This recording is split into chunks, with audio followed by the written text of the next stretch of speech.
अस्सलाम वालेकुम, good morning everyone. Welcome to my channel the pure love stories. कैसे हो आप सब? ठीक तो हो ना? तो कहानी पे आते हैं। कहानी अनकही मोहब्बत की एपिसोड 9। लास्ट सीन तक हमने जाना जो पंखुड़ी है वो मायशा की ड्रेसिंग कर देती है, और जब वो उसकी गर्ल की ड्रेसिंग कर रही थी तो मायशा को थोड़ा पेन होता है और वो अपनी आंखें बंद कर लेती है, जिसे देख पंखुड़ी के दिल में एक अजीब सा दर्द महसूस होती है और वो उसकी आंखें एकदम से भर आती है आंसुओं में, मानो उस आंसू उससे इजाज़त मांग रही हो कि आप हमें इजाज़त दे, हम बह जाए। लेकिन वो बहती नहीं है, वो बस उसकी आंखों में ही समझ जाती है। और ये सब पलक नोट कर रही थी। अब आगे जब उसका हो जाता है सब कुछ, तो जो मायशा है वो उठती है और बोलती है मैं आप सबके लिए कॉफ़ी बना के लाती हूँ। तो जो पलक बोलती तुम्हारी चोट राइट हाथ पे लगी है, तुम और तुम राइट हैंड ही हो जहाँ तक मुझे पता है, तो तुम लेफ्ट हैंड की सपोर्ट से ज़्यादा कुछ नहीं कर सकती, मालूम है ना। तभी जो अभी जो पलक बोलती है इसलिए कह रही हूँ कि मैं हेल्प कर दूँ। तो जो पंखुड़ी मायशा है वो बोलती नहीं नहीं मैडम, आप बैठिए, मैं खुद कर लूँगी। तभी जो अभी उठता है बोलता है यार ठीक है, तुम मुझसे मदद नहीं लोगे तो मुझसे ले लो। तभी जो मायशा का छोटा भाई है बोलते हैं हाँ हाँ जीजू, मैं भी तो हूँ ना, मैं भी मदद करूँगी, चलो चलो हम खाना बनाते हैं। ये बोल के मायशा कुछ और नहीं बोलती है, वो बस अपने भाई का हाथ पकड़ती है और वो किचन में चली जाती है। अब यहाँ पे पलक और पंखुड़ी रहती है, वो आंटी के पास जाती है पंखुड़ी और जाके बैठती है, उनके हाथ को अपने हाथ में लेती है और बोलती है आंटी क्या आप बता सकती हो कि ऐसा क्या हुआ जिससे इसकी गुस्सा बहुत ज़्यादा हो गई है।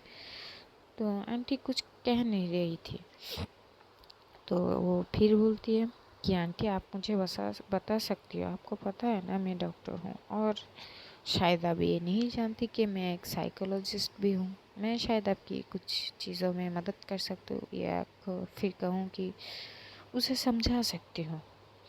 तो आंटी तो खुश हो जाती है कि भाई, और वो इम्प्रेस भी हो जाती है उससे। एक तो इतनी कम उम्र में डॉक्टर बन गई, फिर ऊपर से साइकोलॉजिस्ट भी, तो वो इम्प्रेस हो गई और वो बोलती है बेटा आप साइकोलॉजिस्ट हो? हाँ आंटी मैं साइकोलॉजिस्ट हूँ। तो आप बताइए क्या हुआ? तो आंटी बोलती है बेटा मैं पिछले 5 साल हर रोज़ इससे शादी की बात करती हूँ, लेकिन ये बस भागती रहती है, बस बोलती रहती कि अभी इस बारे में बात नहीं करनी, मुझे नहीं चाहिए कोई अपनी लाइफ में, ये वो वगैरह वगैरह। और आज मैंने कुछ ज़्यादा ही इसे बोल दिया, इसलिए शायद इसका गुस्सा आ गया। तभी एकदम से जो पंखुड़ी वो बोलती है, और उसका बोलने का जो तरीका होता है वो बहुत अलग होता है। वो एकदम से बोलती है शादी उसकी, लेकिन क्यों, उसकी उम्र क्या हुई है, अभी अभी अभी क्यों शादी करानी है उसकी, रहने दो, क्या ज़रूरत शादी की किसी और से। तभी जो पलक है वो एकदम से घूर के उसको देखती है कि क्या चल रहा है, कि ये क्या चल रहा है इसके दिमाग में, ये कैसा रिएक्ट है भाई। तो आंटी भी बोलती है बेटा 27 साल की हो चुकी है ये, या फिर मैं ये कहूँ कि कुछ महीने बाद वो 27 साल की हो जाएगी, बच्ची नहीं है, शादी की उम्र हो गई है उसकी, और मैं पिछले 5 सालों से उसके पीछे पड़ी हूँ इस बात के लिए। तभी पंखुड़ी बोलती है आंटी मैं कुछ बातें बोलती हूँ आपको, आप पहले मेरी बातों को समझो, फिर अगर चाहे तो आप मुझे बताइएगा कि मैं उसे समझाऊँ तो मैं समझा दूँगी। वैसे भी मुझे लगता है आज मुझे समझाने की उसको ज़रूरत नहीं है। क्यों? तो आंटी बोलती क्यों? क्योंकि आंटी आज वो जिस हालत ने पे आपको देखा ना, वो खुद को इसका ज़िम्मेदार मानती है कई हद तक। उसे लगता है कि उसके वजह से आपकी ये कंडीशन हुई है, इसलिए अगर आप मुझे आज फिर से बोलोगी ना कि शादी कर लो बेटा, तो ये वो एक सेकंड भी नहीं सोचेगी, वो सीधा हाँ कर देगी, जो मुझे सही नहीं लगती अभी उसके लिए। तो आंटी उसकी तरफ बोलते हैं, क्या मतलब बेटा? दरअसल आंटी, आज अगर आप उससे शादी के लिए मना भी लो तो मैंने मान ली कि वो शादी के लिए, चलो उसकी शादी हो भी जाए, लेकिन जो इसमें क्या होगा ना, वो बस खुद को सेक्रीफाइस कर देगी आपके लिए, लेकिन क्या वो खुश रह पाएगी इस ज़बरदस्ती के रिश्ते में? मुझे नहीं लगता वो खुश रहेगी, क्योंकि उसकी मन की इच्छा तो है ही नहीं। चलो वो अगर खुद को एडजस्ट भी कर सके तो क्या सामने वाला इंसान उसे उस टाइम तक उसे समझेगा? अगर वो नहीं समझा तो क्या वो एडजस्ट कर पाएगी? ये रिश्ता तो एक अजीब हो जाएगा ना। वो बस बीच में फंस जाएगी, ना खुद खुश रह पाएगी, ना किसी को खुद खुश कर पाएगी। बस वो बीच में ही फंस जाएगी। और उसका जो पर्सनालिटी है, अभी तक जैसा मैं समझी, वो किसी को कुछ नहीं बोलेगी, बस अपने अंदर ही घुटते रह जाएगी। और ये ज़बरदस्ती का रिश्ता उसके लिए एक वक्त शायद फांसी का फंदा बन जाए। शायद ऐसा हो सकता है कि एक वक्त ऐसा आएगा कि वो आपको कोसने लगे इस चीज़ के लिए, तब क्या आप सह पाओगे इस चीज़ों के? तभी आंटी को पता नहीं कुछ होता है, वो अपनी कुछ ख्यालों में खो जाती है और उनकी आंखों से एकदम से आंसू गिरने लगते हैं। तो जो पंखुड़ी है वो उन आंसू को पोंछती है और बोलती है, देखा आंटी, जब आप आपकी लाइफ की ज़िंदगी में कुछ कड़वी यादों को महसूस करके इतने दर्द महसूस हो रही है आपको कि वो आंसुओं में बयां हो रही है, तो क्या इस हालत में आप अपनी बेटी को आमने सामने देख पाओगी? नहीं। और भाई पंखुड़ी तो है ही साइकोलॉजिस्ट, वो और भी बहुत सारे बातें बोलती है और ये सब का। और आंटी को इस तरह से समझाते हुए देख पंखुड़ी को पलक बहुत अंदर से बहुत प्राउड फील करती, क्योंकि इससे पहले उसने कभी किसी को इस तरीके से समझा रही थी ये नहीं देखा पलक ने। तो उसे बहुत अच्छा फील होता है अपनी बहन के लिए। तो आंटी बहुत एकदम से बोलती है, नहीं नहीं, मैं मेरे साथ जो हुआ मैं नहीं चाहती हूँ मेरी बेटी के साथ हो, मैं बस उसकी खुशी चाहती हूँ। मैं आज के बाद उससे कभी शादी की बात नहीं करूँगी, कभी नहीं। मैं बस उसे खुश देखना चाहती हूँ। मैं बस चाहती हूँ कि उसकी लाइफ में कोई हो, कि वो उसको संभाले कोई, क्योंकि उसने बहुत कुछ देखा है अपनी लाइफ में। तभी पंखुड़ी बोलते हैं, आंटी, संभालने के लिए ज़रूरी नहीं है कि आप उसको शादी करा दो। संभालने की बात आई तो आप भी उसको संभाल सकती हो। आपसे ज़्यादा अच्छा कोई नहीं संभाल सकते। अगर आप माँ हो ना, माँ हो तो आपसे ज़्यादा अच्छा उसे कोई नहीं संभाल सकती। तो जो आंटी है वो बोलती है, लेकिन समाज का क्या, वो लोग बातें बनाएंगे। तो पंखुड़ी एकदम से उन्हें रोक के बोलती है, समाज का क्या है आंटी, वो सब लोग सिर्फ मज़े लेते हैं। और आंटी, समाज ने तो उसे जन्म नहीं दिया ना, आपने दिया है, तो उसकी खुशियों का जिम्मेदारी भी आपकी हुई ना। और सही वक्त का इंतज़ार करना भी तो है आंटी। डेस्टिनी मानते हो? कहते हैं कि रिश्ते ऊपर वाला तय करते हैं। हमारी लाइफ में अगर हमारे लिए कोई है तो सही वक्त पर वो हमें मिल जाएगा किसी ना किसी राह पे। तो आप उस टाइम का वेट करो। शायद वो अपनी लाइफ में कुछ करनी चाहती हो, इसलिए अभी इस चीज़ों के लिए रेडी नहीं है। उसे टाइम दो, सही वक्त का इंतज़ार करो। तो आंटी बोलते हैं, हाँ हाँ ठीक है, मैं समझ गया आप क्या बोलना चाहती हो। तो जो आंटी है वो पंखुड़ी के सर पे हाथ रखती है और उसे ढेर सारा आशीर्वाद देती कि बेटा हमेशा खुश रहो, तरक्की करो, तुम बहुत समझदार हो, ये वो।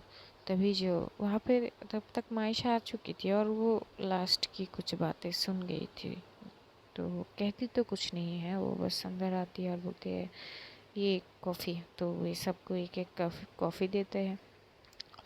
तो सब कॉफ़ी पीने के बाद जो अबीर है वो बोलता है देखो पंखुरी और पलक, हम बहुत लेट हो गए हैं, मम्मी का एक बार कॉल आ चुका है, हमें जाना होगा।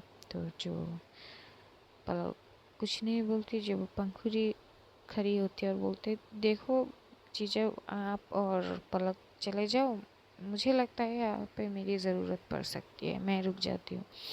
तभी मायशा पलक और अबीर उसकी तरफ देखती है अजीब सी नज़रों से, कंफ्यूजन में, क्योंकि आखिर क्यों रुकना है ये वो। तो पंखुरी उन नज़रों को देख के बोलते अरे यार मैं डॉक्टर हूँ, आंटी की अगर तबीयत खराब हुई तो मैं रुक जाती हूँ, मेरी ज़रूरत पड़ सकती है, इसीलिए बोल रही हूँ। तभी मायशा को सही लगता, बोलता हाँ हाँ मैडम आप रुक जाइए, कोई प्रॉब्लम नहीं सर, आप और मैडम चले जाइए। तो पलक बोलते कहाँ कहाँ चले जाओ यार, मुझे नहीं जाना, मुझे अपनी बहन के साथ रुकना है। तो भाभी से बोलते क्या रुकना है, घर भी जाना है हमें, मॉम को क्या बोलूँगी, वो वेट कर रहे हैं, चलो। उन्हें नहीं ना, आप जाके बोल देना ये सिचुएशन ऐसे ऐसे हुई, पंखुरी यहाँ पे रुक गई और मैं रुक गई उसके साथ। फिर अभी कुछ नहीं बोलता, ठीक है तो मैं जाती हूँ, वहाँ जाके डिनर कर लूँगा। तो वो बोलते ठीक है। तो फिर पंखुड़ी बोलते ठीक है जीजा जी आप जाओ, कल सुबह हम आ जाएंगे, क्योंकि और मायशा हमें घर लेके आएगी, आप चले जाओ। तब मायशा एकदम चुप हो जाती है। और जब पंखुड़ी है, पंखुड़ी ये चाहती है कि मायशा अभी के घर जाए और विकास उससे माफ़ी मांगे, उसकी ये इच्छा थी। तो इसके लिए तो उसे उसके घर जाना होगा ना। अगर विकास का यह हाल आए तो शायद मायशा ये नहीं चाहती कि ये जो हुआ वो उसकी मॉम के सामने आए। तो अबीर भी पंखुड़ी की इशारा समझ गए और बोलते ठीक है मायशा तुम इसको इन दोनों को ले आना सुबह। तो मायशा पहले सोचती है और फिर बोलती ठीक है सर मैं ले आऊँगी। और अबीर वहाँ से चला जाता है। और जो मायशा का भाई होता है वो आते बोलते दीदू दीदू मुझे अपनी गोदी पे लो ना, मुझे नींद आ रही है। तो वो बोलते ठीक है आ जाओ। तो उसे अपनी गोदी में लेती है और उसको हक किए हुए जो उसका भाई हो वो इसको हक करके एकदम चिपक जाता है और उसकी शोल्डर पे अपना सर दे देती है।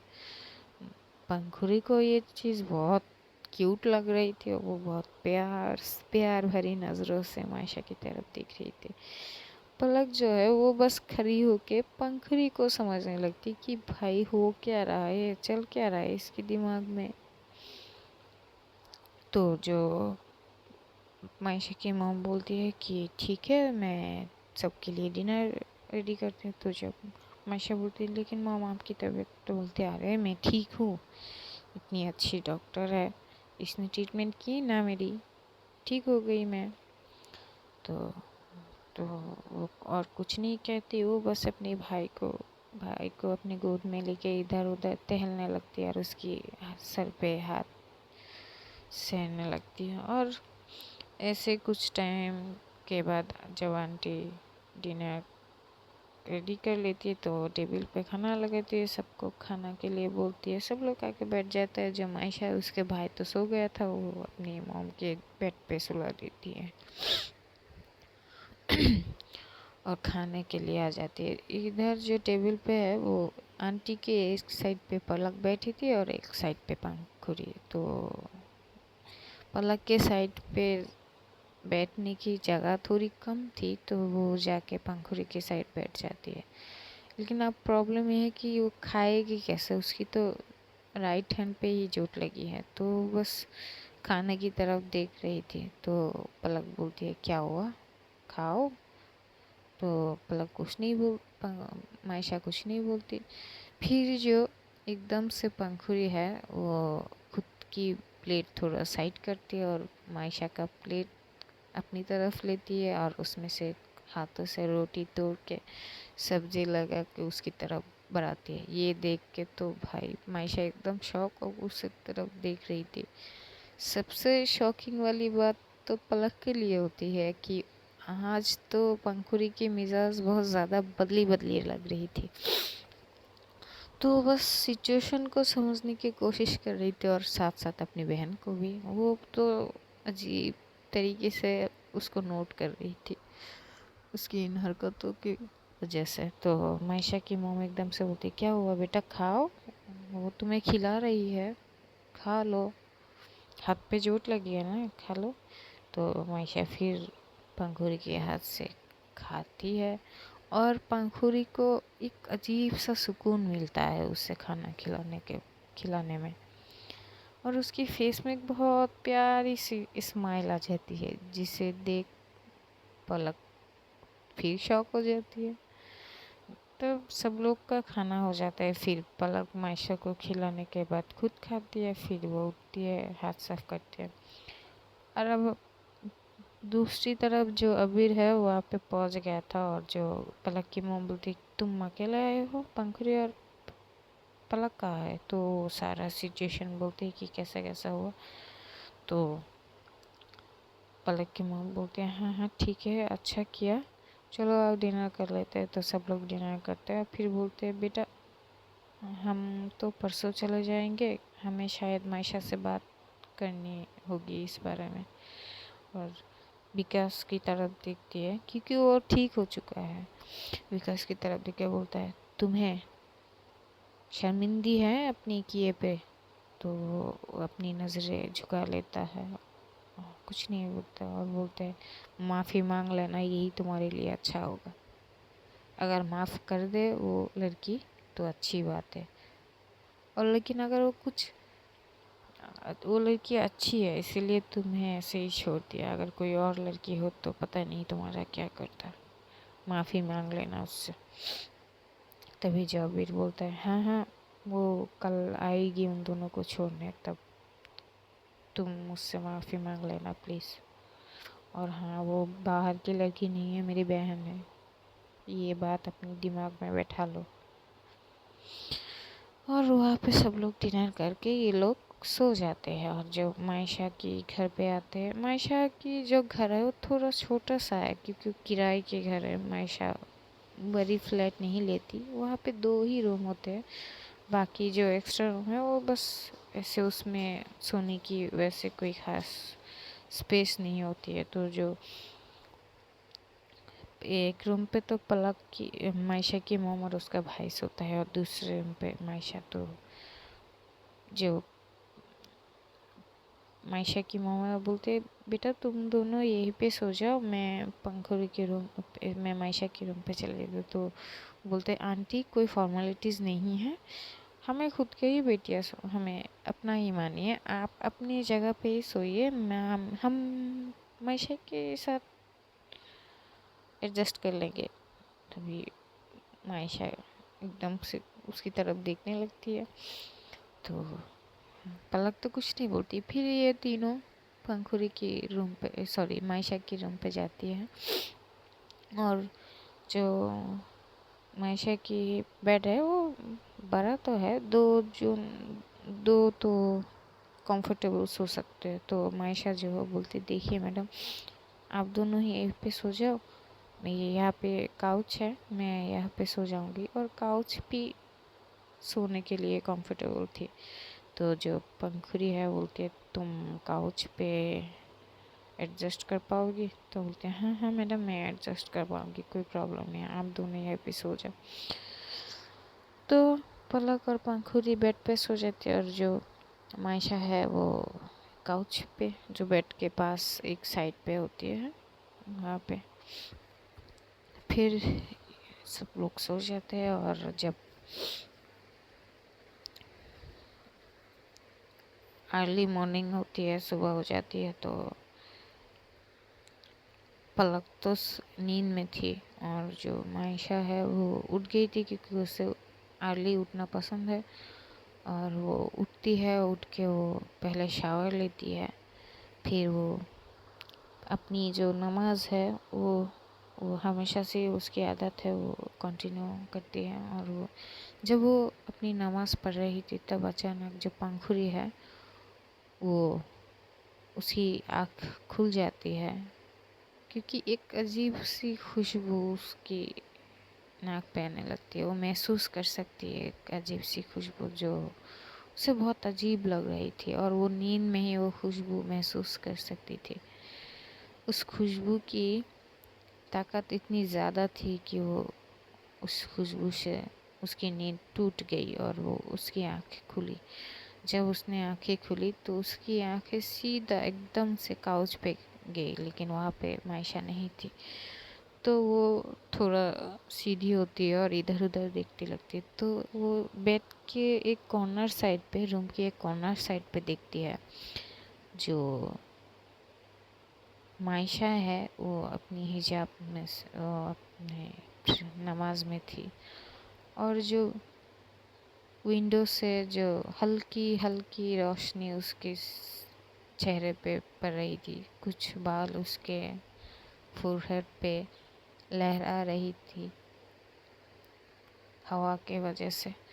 और पंखुड़ी एकदम खो जाती है उसकी इस खूबसूरती को देख के, और पूरे रूम पे एक अजीब सी खुशबू थी। शायद उसने शावर ली है, उसकी बॉडी स्मेल होगी, और वो उस खुशबू में एकदम खो जाती है और बस एक टक वो मायशा की तरफ देखने लगती है। उसे मायशा तब बहुत मासूम दिख रही थी, और अचानक उसकी जो दिल की धड़कन है वो एकदम से बढ़ जाती है, और वो अपने दिल में हाथ रख देती है और बोलती है, वो बस अपने दिल में हाथ रखे हुए मायशा को देख रही थी। और यहाँ पे ट्विस्ट ये आता है कि पलक भी जग चुकी थी, और वो बस पंखुड़ी को घूर के एक टक देख रही थी कि वो किस तरह से, किस नज़रों से मायशा को देख रही थी। तभी जो मायशा है वो अपना प्रेयर ख़त्म करके उठने ही वाली थी, तब तक जो पंखुड़ी वो एकदम से लेट जाती है अपनी बेड पे और अपना फेस दूसरी तरफ कर देती है। और जब पलक है वो भी अपने आंखें बंद कर लेती है। क्या चीज़ है भाई। फिर जो मायशा है वो उन दोनों की तरफ देखती है कि ये लोग तो बहुत अच्छे से सोए हुए हैं, तो उठती है, फिर रूम से चली जाती है। जो पंखुड़ी है वो उठती है और अपने दिल पर हाथ रखते बोलते बाल बाल बच गए। फिर वो उठ के वॉशरूम चली जाती है, और पलक भी उठ जाता है, और वो अपने आप में ही अपने आप को ही बोलती ये चल क्या रहा है। अगर मैं जो सोच रही हूँ अगर ये हुआ तो भाई बहुत ज़्यादा प्रॉब्लम हो जाएगी, मुझे पंखुड़ी को समझाना होगा। तो फिर वो लोग फ्रेश हो जाते हैं, फ्रेश होके नीचे आ जाते हैं। फिर जो है पंखुड़ी मायशा की मॉम उठ चुकी थी, उन्होंने ब्रेकफास्ट भी बना लिया सबके लिए। तो वो ब्रेकफास्ट रेडी करती है, खाने की टेबल पे सब लोग आते हैं नीचे, तो ब्रेकफास्ट करते हैं। और जैसा रात में हुआ बिल्कुल वैसा ही पंखुड़ी उसको ब्रेकफास्ट भी कराती है। फिर जो पलक है वो अजीब से नज़रों से इन दोनों को देखती है। मायशा तब अपनी नज़रें झुका नीचे रखी थी, क्योंकि वो क्या बोले, अब उसकी मॉम के सामने वो उसे खाना खिला रही थी, वो एकदम से तो ना नहीं कर सकती ना। तो सब लोग जो है ब्रेकफास्ट कर लेते हैं, फिर चाय पीते हैं। फिर जो है मायशा वो बोलती ठीक है आप लोग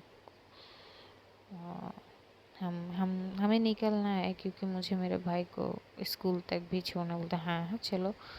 और तब क्या होता है, जो अवीर का जो ड्राइवर है वो कार लेके चले आते हैं, क्योंकि सुबह सुबह अभी ने कार भेज दिया होता है। तो वो तीन तो बोलते बा, जो पंखुड़ी बोलते अच्छा बात है, मेरा जीजा जी तो बहुत समझदार है यार। तो पलक बोलते हाँ तभी तो शादी की ना।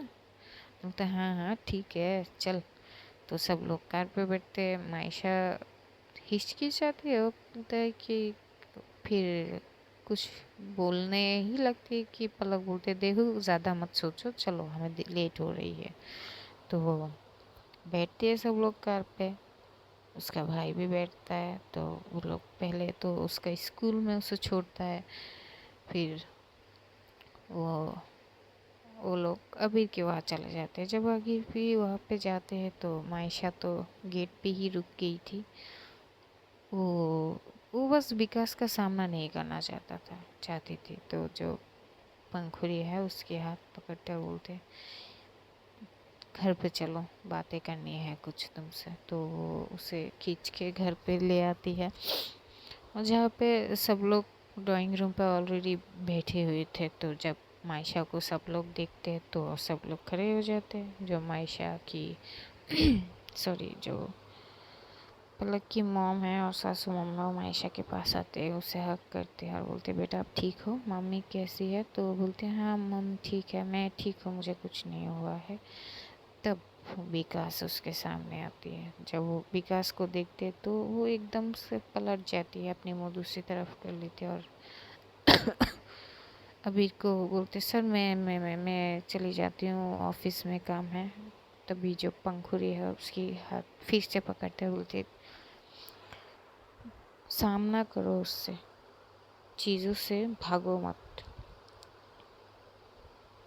तो वो फिर उसे पलटाती है दूसरी तरफ, और जो विकास है वो एकदम से अपनी नीज़ पे बैठ जाते हैं और दोनों हाथ जोड़ कर बस अपनी नज़रें नीचे करके उससे बोलते हैं कि मुझे मुझे पता है मैंने जो किया वो ठीक नहीं किया। मैं माफ़ी मांगती हूँ आपसे, आप मुझे माफ़ कर दो, मैं अपनी किए पे शर्मिंदा हूँ।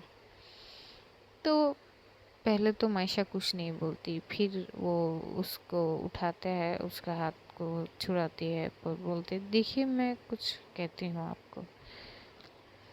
वो सबके सामने उसको बोलते, देखिए ह्यूमन नेचर है कि हम अगर सामने वाले इंसान में देख के अगर वो अच्छी हो तो हम उससे अट्रैक्ट हो जाते हैं। ये बहुत नॉर्मल है। अच्छे अगर कोई इंसान आपको अच्छी लग जाए तो इसमें कोई बुराई नहीं है, ये ह्यूमन नेचर है। लेकिन बिना उसके मर्ज़ी से आप किसी को छू नहीं सकते हो ना, ये बात याद रखिए कि। और लड़कियों का इज्जत करना सीखो पहले। और मैंने आपको माफ़ कर दिया, लेकिन एक बात कहूँ आपको, आप बेटर डिज़र्व करती हो, मैं अच्छी नहीं हूँ आपके लिए।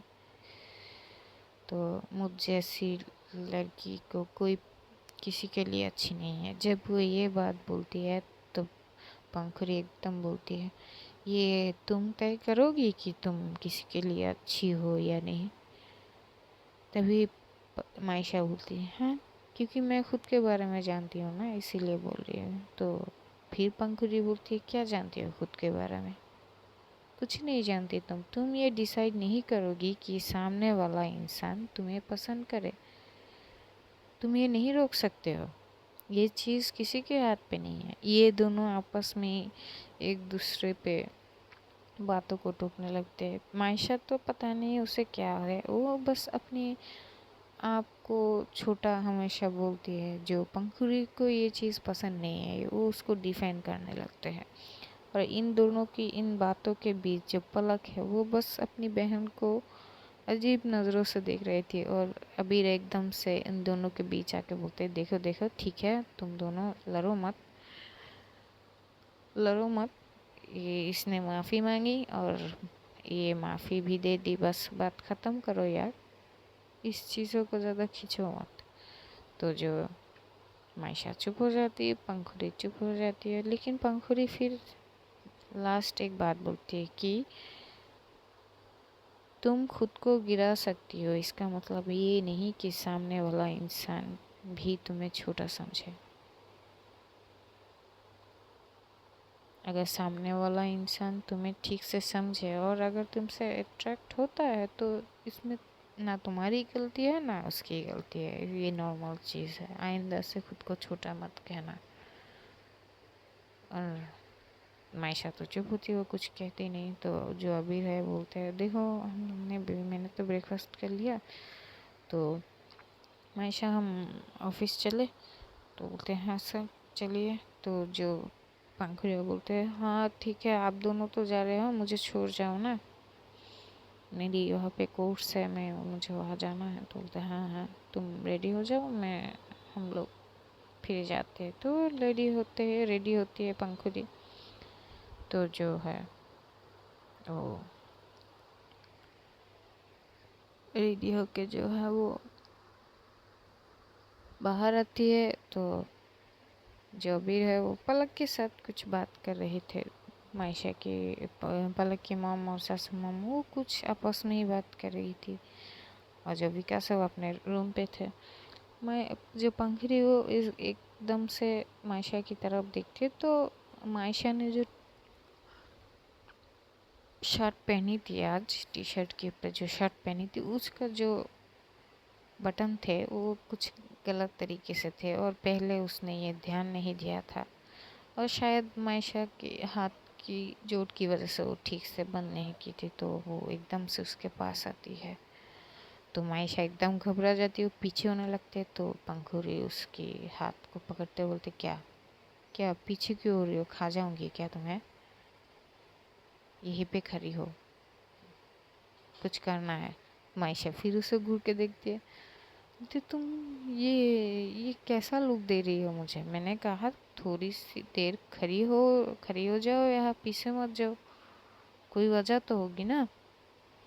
तो मायशा कुछ नहीं बोलती, वो बस एकटक उसे देखती रहती है। फिर जो पंखुड़ी वो अपने दोनों हाथ उठाती, ये देख के मायशा और घबरा जाती, तो फिर पीछे होने लगती। तो पंखुड़ी आप उसको एकदम से खींचती है, और खींचने से जो मायशा है वो एकदम से उसके साथ टकरा जाती है, और उस टकराने से जो पंखुड़ी को एक सेंसेशन फील होती है, अपनी बॉडी में एक वाइब्रेशन फील होती है पहली बार उसको, और उसकी जो दिल की धड़कनें हैं वो तेज हो जाती है, वो थोड़ी सी पीछे हट जाती है।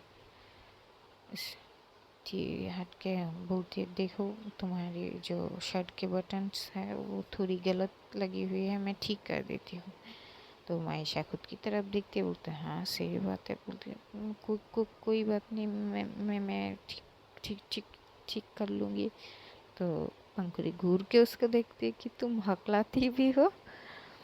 तो मायशा कुछ नहीं बोलती, वो बस ठीक करने की कोशिश करती, लेकिन उससे तब हो नहीं थी, वो घबरा गई थी कुछ चीज़ों से, क्योंकि इतनी करीब पंखुड़ी को देख के पता नहीं उसे क्या होता है, वो घबरा जाती है एकदम, और वो जल्दी जल्दी ठीक नहीं कर पाती। और फिर पंखुड़ी एकदम से उसकी शर्ट का कॉलर पकड़ती है और अपनी तरफ खींचते बोलते हैं सुनो, मैं तुम्हें खा नहीं जाऊंगी, तुम 2 मिनट रुको, 1 मिनट रुको, मैं ठीक कर देती हूँ। फिर वो बहुत प्यार से उसकी सारे शर्ट की बटन ठीक से ठीक करती है, और इस मोमेंट में भी पलक उन्हें देख के फिर उसकी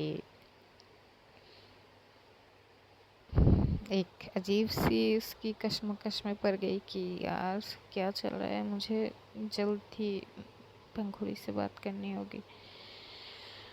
तो फिर ये सब कुछ ख़त्म होता है, वो तीनों निकल जाते हैं। पहले तो पंखुड़ी को छोड़ती है, फिर ये दोनों ऑफिस चले जाते हैं।